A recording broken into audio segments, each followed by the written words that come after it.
Сау саламатсыздар ма, қымбатты достар? Күндегідей Құран-ы Кәрімді оқиық. Худ сүресі 221 бет 11 пара.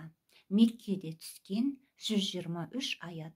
Аса қамқор, ерекше мейірімді Алланың атымен бастаймын. Ұғымын Алла біледі. Бұл аяттары бекітілген бір кітап. Сонан аса дана, толық білуші тарапынан ашық баян етілген. Алладан басқа әсте құлшылық қылмаңдар. Алладан басқаға әсте құлшылық қылмаңдар. Шын мәнінде мен сендерге оның тарапынан қорқытушы, қуандырушымын. Рабыларыңнан жарылқау тілеңдер. Сонан соң оған тәубе етіңдер.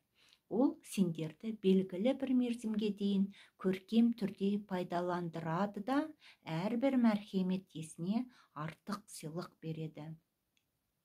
Егер жалтайсаңдар, расында сендер туралы ұлы күннің азабынан қорқамын.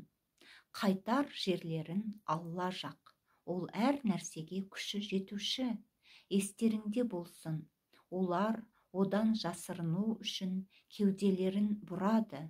Біліңдер, олар киімдерін бүркеген кезде де Алла көрнеу, көмес істеген нәрселердің біледі.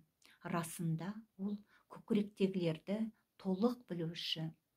Егер Алла саған бір зиян жеткізсе, сонда оны Алладан басқа айықтырушы жоқ. Ал егер саған бір жақсылық қаласа, оның кеншілігін тайтарушы жоқ. Ол оны құлдарынан қалаған кісісіне береді.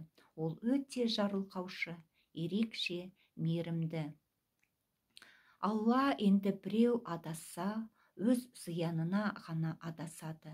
Енді кім тура жолда болса, өзі үшін тура жолда болады. Худ сүресі 221 бет 11 пара. Сау саламатта болыңыздар. Сауабы сіздер мен біздерге болсын.